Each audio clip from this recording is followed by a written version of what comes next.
to Wrestling at Random. I'm Jeremy Deemer. I am Adam Summers, and you are in Season 6 of Wrestling at Random, where the theme is more wrestling than ever. Talked a lot about this promotion, both on the bonus feed and here on the free feed. I don't know that we've ever had an episode of this version of their television, though. This is Ring of Honor television from August, what did you say, August 9th? August 9th. August 9th, 2010, ROH on HDNet, which was the previous name of what is now known as Access TV, ROH TV from 2010. Fun fact as we get into this show, the announcers, Dave Prazak and one Mike Hogwood, who is one of only two people to ever appear as a guest on the Big Audio Nightmare with myself and our close longtime personal friend, Mike Sempervive. No kidding. We interviewed Mike Hogwood at the beginning of ROH on HDNet, a delightful man. We'll get into it on the show. A lot of longtime Ring of Honor fans were not happy with him as the play-by-play guy because he was not a wrestling guy. I loved him because to me he was a throwback to the days of the jack of all trades announcer. And Mike Hogwood did like low-level NASCAR racing announcing. He did college sports, all different stuff. And then they brought him in for the wrestling. And he was this guy that was an announcer. He had a credible voice, but he knew nothing about wrestling. He had a guy in Dave Prazak to shepherd him through. I loved Mike Hogwood on these shows. Yeah, he was tremendous, especially on this show. He did a great job on this show. And he did, to be clear, he did have to be led a lot, particularly in the early days. Like he flat out admitted when he talked, it's just like, I had no idea what I was getting myself into, but I loved it. I had a great time doing it. And he said he had nothing but praise for Dave Prazak. So yeah, super fun. So I was checking the archives of Wrestling at Random, and yes, Season 3, Episode 9, we reviewed an episode of Ring of Honor TV from 2011. It was the show, it was the TV taping you were at, where the Briscoe brothers took on the All Night Express, and but that's not HDNet. That's the first TV taping of the what was the company? God, why am I drawing such a blank? Sinclair. That was the first Sinclair taping. Yep, so that was, which we talked about on that show. Like there'd be one match and then like a 30-minute delay between matches because all the production problems they're having. Just a horrendous live experience. But yeah, this is our first. This is our first ROH on HDNet, which from a visual standpoint, one of the things that I always found interesting about the show is they did not use a hard cam. They had multiple ringside cameras, and then they had a crane camera, which sort of acted as the hard cam. But obviously, a crane camera, it's going to be floating around different spots. There was no fixed hard cam for these shows. August 9th, 2010. The show opens with a video package introducing us to the Ring of Honor World Champion Tyler Black, the future Seth Rollins. And the video tells us that Christopher Daniels, the fallen angel, has returned to Ring of Honor.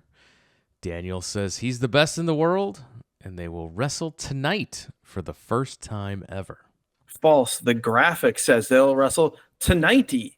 It is spelled TONIGHTI instead of the exclamation point, I assume was what they were going for.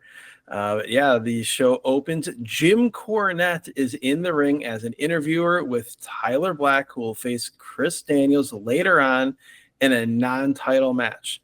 Tyler Black says he is defended against Chris Hero, Roderick Strong, and Davey Richards. And I'm like, oh, wait, we saw that Tyler Black and Davey Richards match, I believe, was it on the bonus feed? Yes. Someone picked that specific match or that full show for us to watch. It was one of the actual pay-per-views that Ring of Honor did from, I believe, the Ted Reeve Arena in Toronto.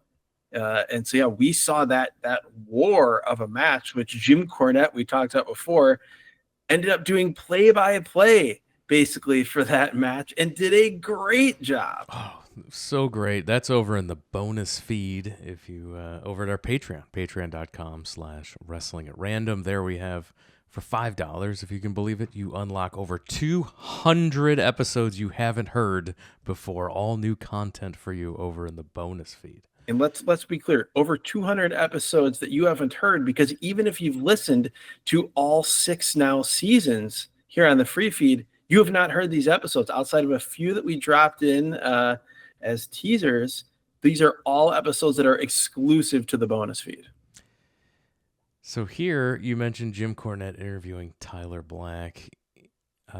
Tyler Black had just agreed to his WWE deal. Wow. Right at when this was happening. So all of the talk in the Observer newsletter was about when Tyler Black was going to drop this title, because he was on his way to the WWE, as WWE at this time was about to relaunch NXT with that first group of NXT folks like Seth Rollins, Dean Ambrose, Roman Reigns, that whole first group of the new NXT. The first time it was moving from a reality show competition to a developmental type of a territory. Basically going from being an obstacle course show to being a glammed up version of FCW. Yes. Tyler Black here, he was not a promo guy at this point in his career. Jim Cornette is doing his best to guide him through this, but he is scared to death cutting this promo here in the ECW arena. And you can tell he's nervous because he's talking at Christopher Daniels, the fallen angel, and he says, direct quote, "I will beat Christopher Dangels." Yes, the fallen angel, Christopher Dangels. And which sounds like it could be talking about NXT names, Christopher Dangels. Yeah, his promo wasn't great, especially when he was trying to be like the rah-rah babyface.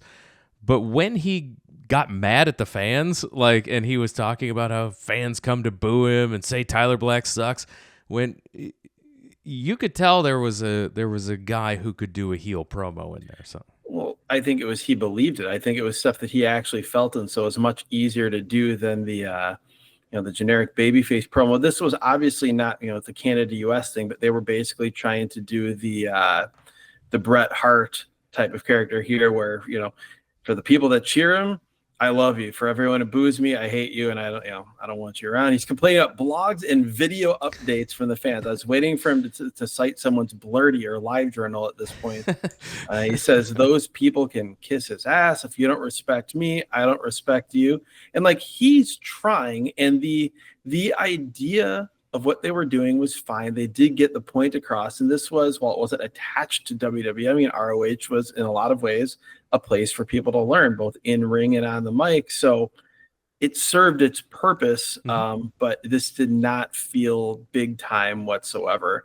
Part of it too is these ECW arena tapings for ROH on HDNet, the crowds were just dead. They were long tapings and the crowds were quiet. They did not really do a great job miking this. They didn't do any crowd sweetening, and so everyone just seems bored, and it kind of comes across then with how the promo feels. After the Ring of Honor intro graphics, we join a match post introductions. This is where we hear our commentary team for the first time, Mike Hogwood and Dave Prazak. Our first match is Necro Butcher with his manager Prince Nana taking on Rashid Brown. Yeah, Skull Crusher Rashid Brown, a guy that came from the Midwest Independents out of Milwaukee. Saw him a lot on Chicago Indies before he got his shot here with Ring of Honor. Here, this is several years past Necro Butcher's peak. Let's go back to the Necro Butcher Samoa Joe match and the IWA Mid-South show that took place in the same arena, the ECW arena. But yeah, he's barefoot, he's bald, he's a member of the Embassy. And as we said, it's Mike Hogwood and Dave Prazak on the call. Prazak explains that Necro was able to get back into Ring of Honor. He would only agree to a new contract if it would be Necro's rules, which this is basically Raven's rules in WCW, which means he can do whatever he wants, no disqualifications. He joined the embassy, and that's where we're at right now. Necro Butcher with a shaved head and beard. He just looks like every hipster guy in the year 2024.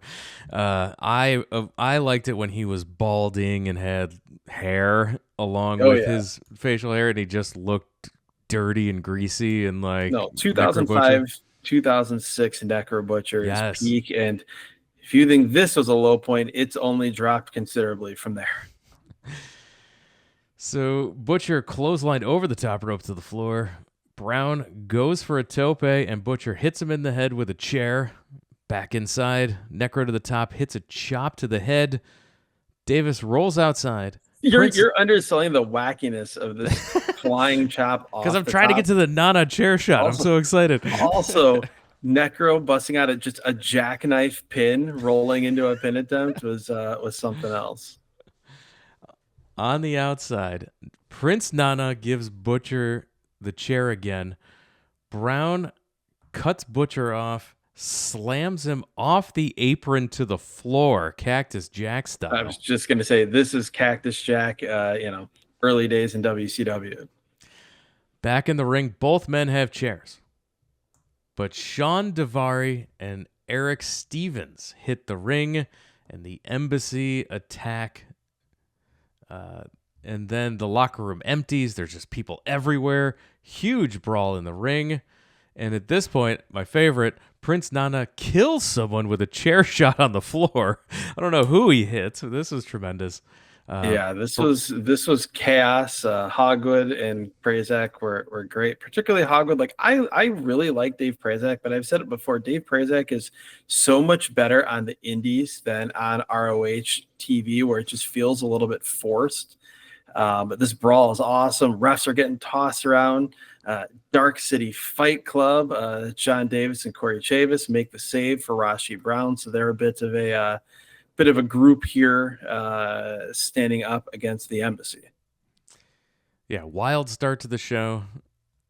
It made me take a pause and think, has anyone been more unlikely of an ascent in popularity than Prince Nana? Where he is today in 2025, AEW, one of the most popular guys in the intro for Dynamite and everything, and here he was this character for so long in Ring of Honor, forever in Ring of Honor. And here just sort of an undercard heel group, and then just disappeared for a long time. The fact that he ended up in AEW and then was sort of Strickland, and such a big deal, such an integral part to one of the top acts in the company. Wild stuff. We then go to the back end. A human being named Kyle Durden, who the best way I can describe him is he looks like every interviewer or play-by-play guy that you've ever seen on every non-UFC MMA show over the past 20 years. The most generic Joe Rogan looking guy you've ever seen, interviewing Christopher Daniels, or dare I say Christopher Daniels. Daniels is talking about respect and how important it is to him. He says Tyler Black reeks of disrespect. He'll not let him treat him like some common punk, and he will take respect from Tyler Black. We then go back and we see highlights. Death Before Dishonor 8. Roderick Strong earn a world title shot, but he has to defend the title shots, which always just annoys the hell out of me. It's so stupid. Next week, he has to defend the title shot against Davey Richards. Here's where we see highlights of Davey Richards versus Tyler Black from that show that we reviewed in the bonus feed. I like this interview session, this interview segment with Davey Richards. Davey is not a promo guy in a like traditional pro wrestling ranting and raving sense. Whenever he has to do that, it's bad. Here, though, this is much more like a UFC countdown show sort of interview. He's sitting down. He's more quiet. He says, the only time people are saying that match was the match of the year, to me, the only time I'll be in a match of the year is when I win the world title. If you're going to have Davey Richards do a quote unquote promo, this is a much better way of doing it. Yeah, I loved the sit-down style interview here. So we've had 3 different types of interviews. We had the in-ring promo with Jim Cornette and Tyler Black.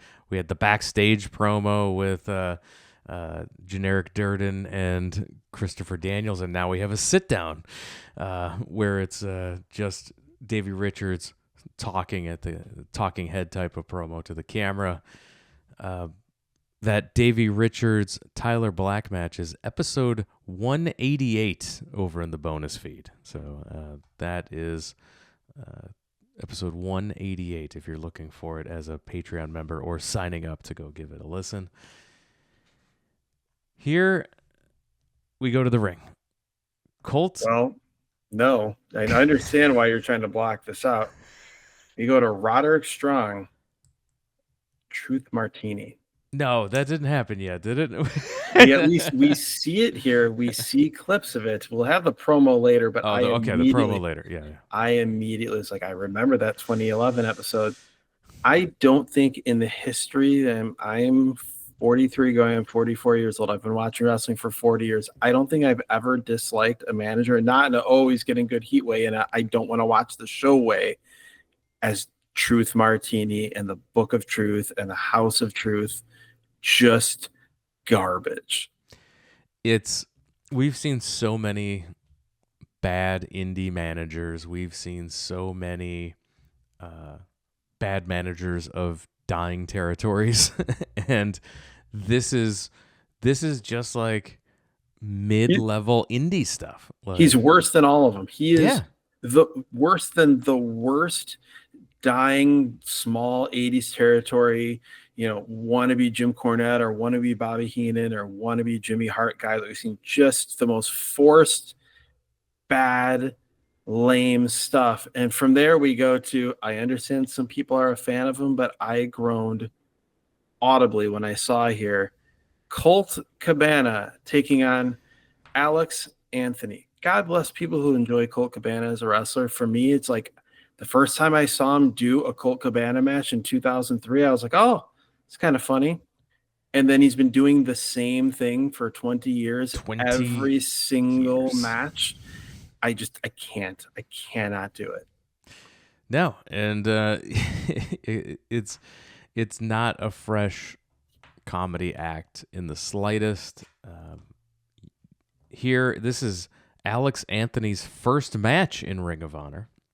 Dave Brazek says Alex Anthony looks like a cross between Little Richard and Sabu. So basically it looks like a cross between Johnny B. Bad and Sabu. This was a comedy squash match, Cabana's silliness. He wins quickly with the Billy Goat's Curse, his reverse Boston Crab. We would know it as the Pendulum of Pain, Easy Money style. Mike Hogwood, when Colt Cabana gets a submission here, does his signature thing, his signature phrase. He yells, "Slap the porpoise." He never did tell us where that came from. We asked him, and I think it was a state secret. Which is fine. Let's just celebrate it. We don't need to know the origin story. We just need to celebrate it. Life needs a little bit of mystery. Thank God Kevin Steen is here. You know him as the future Kevin Owens in WWE. I know him as Kevin Steen. While Steen distracts him, Steve Corino hits the ring with a chain, and they attack Colt Cabana with a chain from behind. El Generico, the future Sami Zayn, hits the ring to make the save for Colt Cabana. Apparently this feud had been raging for quite a while. Colt helped Generico get through the breakup of the team with Generico and Kevin Steen. They had been escalating in violence, and it's like 3 out of the 4 here. Love it. I am a huge, huge, huge Steve Corino fan. Love me some Generico. Love me some Steen. But my God, I couldn't think of 100 people just within the general Ring of Honor orbit that I would have rather seen in this than Colt Cabana in 2010. We also reviewed a Kevin Steen versus El Generico ladder match in the bonus feed. Tremendous. Oh, unbelievable. Very gifable. And it's very funny to think that these two guys are still feuding today as Sami Zayn and Kevin Owens in WWE in 2025. They're talking about having a WrestleMania match. It's unbelievable that this feud keeps continuing. And people don't seem to be tired of it. No, they are so good together as a team or as enemies. It's it's great that they've had the careers that they've had. Ring of Honor on Tour commercial. Then we see a commercial for Rocky, the movie. It's coming up next. Where is Ring of Honor going to be on tour too? We always have to mention. We get the loop, whether Run it be the loop. territory from they're going to be in Philadelphia, they're going to be in Richmond, Virginia, Charlotte, North Carolina. There's going to be tag wars taking place over the course of a couple of shows. You mentioned Rocky is on next. We then find out that users of Paxil may be entitled to compensation. We got a mesothelioma commercial and a commercial for the Boys and Girls Club. So if you're wondering if Ring of Honor and HDNet was bringing in the ad dollars, here's your answer. That's right. We get a promo showing the tag teams of Ring of Honor because Charlie Haas and Shelton Benjamin are coming in. Well, let's mention the tag teams here because, boy, does this fall off a cliff. It's the Briscoes. Yeah. Hell yeah. Jay and Mark Briscoe. The American Wolves of Eddie Edwards and Davey Richards. Works for me. Dark City Fight Club. I actually really like them. The Kings of Wrestling. Claudio Castagnoli and Chris Hero. The Kings of Wrestling are amazing. One of the best tag teams of the last 20 years. If something other than WWE existed on a major platform, they would have been huge stars as a team, other than just in Ring of Honor internationally. And then the final team to essentially tell us how great the division is, but then told me basically, okay, this division is exactly 4 teams deep, and here's the 5th team, the All Night Express of Kenny King, Rhett Titus. Oh, man, I think we're going on 25 years of hearing about their potential. And we will never forgive. Every time Kenny King shows up on anything we watch, we will never forget, and we will bring up the fact that he ruined the Battle Royal at the New Japan show at Madison Square Garden. I will, hopefully many, many years from now, several decades from now, be on my deathbed, and I will all the great moments of my life will be flashing before me. But mixed in there will be the disappointment and sheer anger at Kenny King, at Ring of Honor, everyone involved for robbing us of one last Jushin Liger versus Great Muta moment. So Kenny King could get heat at Madison Square Garden by eliminating them both. Still makes me mad to this day. But yeah, Haas and Benjamin are coming in. They are going to take on the Ring of Honor Tag Team Champions, the King of Pro Wrestling. That match sounds awesome. I would love to watch that. Yeah, Randomizer can bring Glory by Honor to me 2010. No problems. We would enjoy watching that. Come back from break, we get a recap of the angle that we just saw, so that's good. If there's people that just tuned in, they get to see that clearly. That's something they wanted to drive home, what we just saw with Carino and Steen and Generico and Colt Cabana. We then see Mike Hogwood and Dave Prazak at the desk, old school style here. Mike Hogwood is appalled. Love it. Again, total old territory style play-by-play guy. Appalled. And then here we go to you don't have to ask me at the end of this podcast, least favorite thing on this show. This is it right here. It is Kyle Durden. Again, that completely generic interviewer with Roderick Strong and Truth Martini. Truth is reading his stupid, giant, oversized book, The Book of Truth.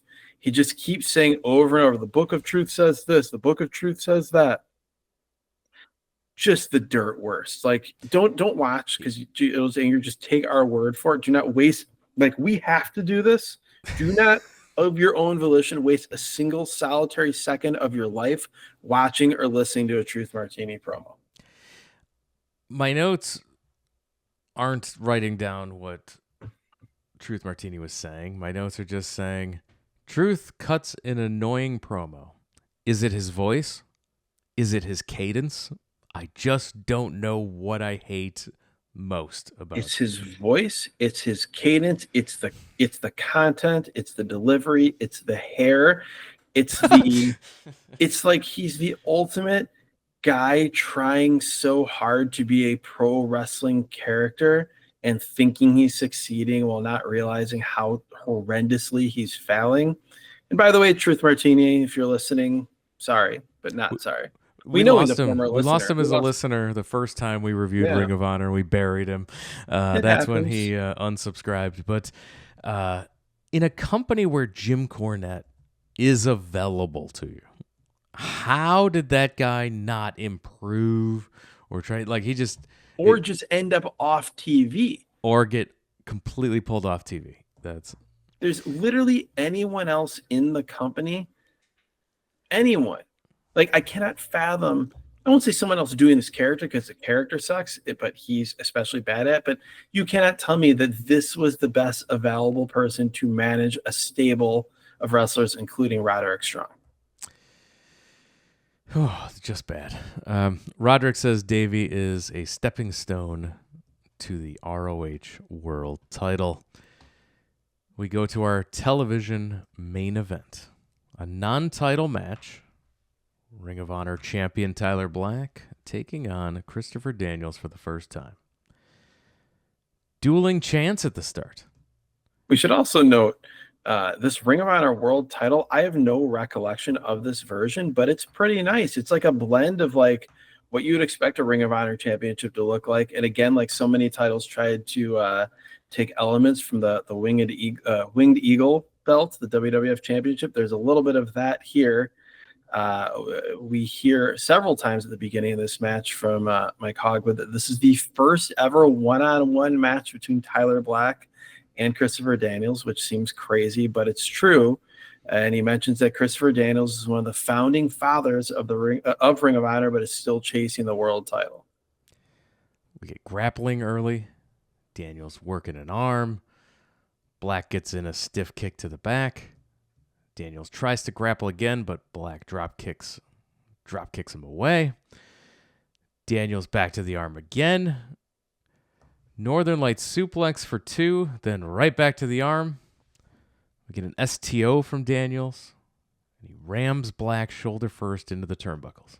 Yeah, this is all work in the arm. This is very, like the theme for this match. You can see it from the very beginning. This is Tyler Black, who is at this point, a top-level indie wrestler. I've said before I was never a huge fan of his, but he's at this point with a lot of the guys that have gone to WWE and TNA. He's one of the top guys in Ring of Honor, but he is a move guy. Like he has just hit a bunch of stuff, million miles an hour. Here he's wrestling a veteran in Chris Daniels, and this is clearly an attempt to get Tyler Black in a match that is much more of a traditional pace. Get worked over, slowly come back, that sort of thing. So from that perspective, it's an interesting watch. Daniels charges in, gets backdrop to the apron. Black knocks Daniels to the floor. Then Black with a somersault plancha over the top to the floor, wipes out Daniels on the outside.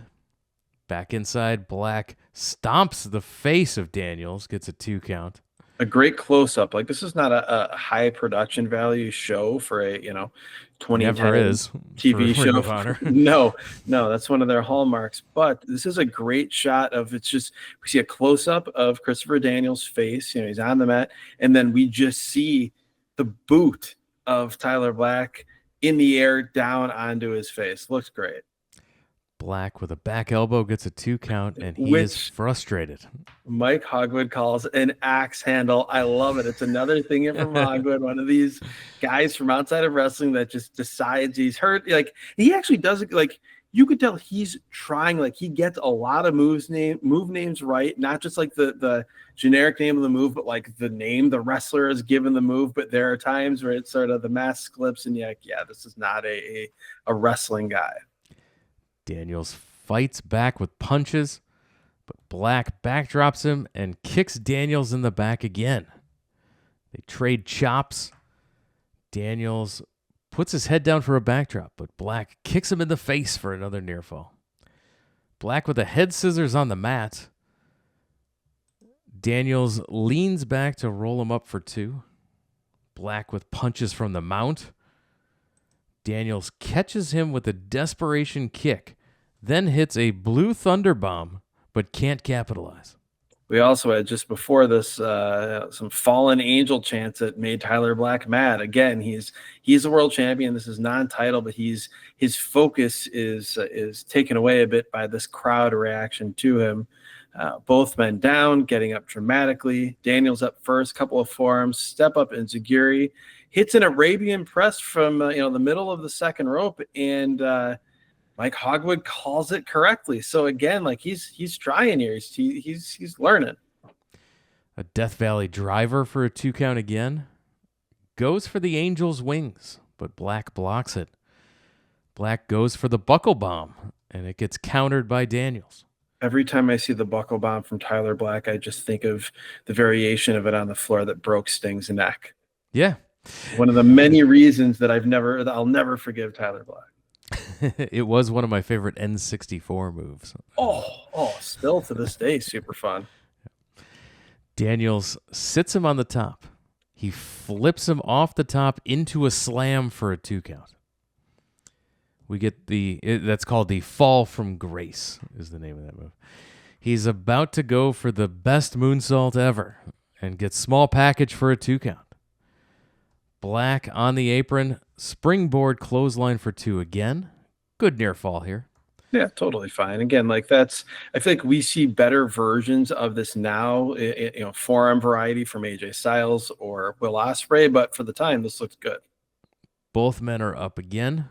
Daniels knocked down, misses a Phoenix splash, but it lands on his feet and hits a super kick. Tyler Black misses the Phoenix splash. Yes, and then he hits an inverted DDT for a 2 count. They trade shots. Black goes for a Pele kick and gets countered into the Koji clutch. This is one of the best sequences of the match right here. Super clean. Just, the Pele right into the Koji clutch looked really, really cool. Black won't give up. He does the Davey Boy Smith style power up with a one arm, picks Daniels up and runs him into the buckle from this position. Hog is hyped, or what my notes say. He is into it. He's finding his enthusiasm here. Daniels avoids a super kick, gets a roll up for a near fall. Then we get the fish out of water style series of near falls. And then out of nowhere, the bell rings because God forbid in American professional wrestling, we actually get time calls, time cues. Here we don't even get a 1 minute to go. Like we're proponents of time calls every 5 minutes, but yes, we don't even get a 1 minute to go. The bell just rings. Hog is like, what happened? Me too. I am Hog. It's so dumb because instead of if you give time cues every 5 minutes, and under 5 minutes, you give it, 3 minutes, 2 minutes, 1 minute, you build drama. The way doing it this, all you do is guarantee sudden disappointment and frustration. Why would you do it this way? It makes no sense. You build drama, and then the wrestlers start telling the story about a sense of urgency, and they're going for big moves, and they're going for quick pins, and they're doing that. Here, it's just like, 20 minutes is up. They don't, no time cues at all. Time limit draw for 20 minutes. I was surprised by the bell ringing, just like Hog was here. Really good match. I really enjoyed it. The 20 minutes flew by. I think that was part of the problem too, is I wasn't my internal clock wasn't telling me a time limit was a thing here, because the match was paced really well and was moving. It was paced really well. It's funny because I think of, not we've seen a ton, but we've seen a handful of Tyler Black matches here on this podcast. And it wasn't this wouldn't have the highest rating on Cage Match, or wouldn't have the highest rating from Meltzer. This honestly might have been the most palatable Tyler Black match from this era that I've seen, because it was, to your point, it was paced so well. As we record this, it's just been a short period of time since Christopher Daniels announced his retirement from professional wrestling as a full-time in-ring competitor. And for a guy who, is sort of on the periphery of discussions about the best wrestlers of, the 2000s into the 2010s, with guys like Bryan Danielson, Samoa Joe, AJ Styles. He had great matches with all those guys, but you don't necessarily, at least I don't think of him as at exactly that level.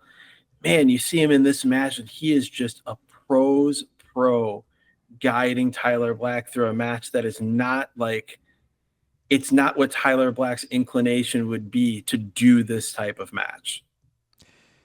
Roderick Strong and Truth Martini come out, and Roderick wants his title shot. Davey Richards comes out. He says, next week, you got to go through this wolf before you get your title shot. Daniels grabs the mic. The only man Black hasn't pinned in this ring is Christopher Daniels. So they face off as the show goes off the air. So it was a fun show. It was a little bit lifeless, mostly because of the crowd.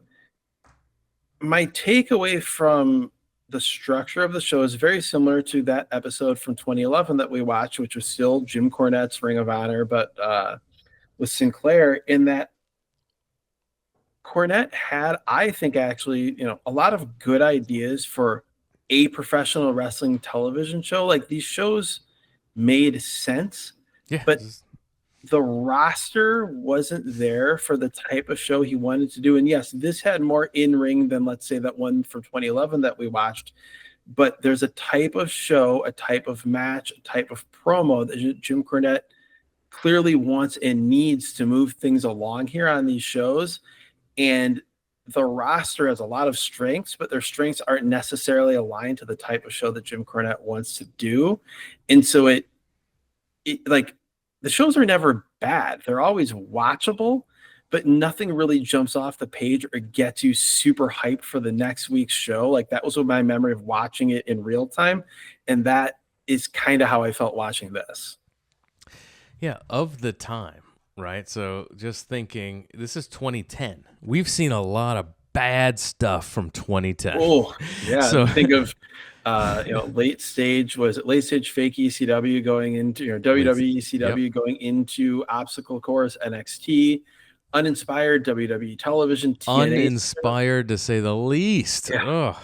TNA was a mess. And so, like, from in-ring quality, particularly with the pay-per-views, like Ring of Honor, while it wasn't, the Ring of Honor of 2004, 2005, 2006, it was still light years ahead of what everyone else was doing.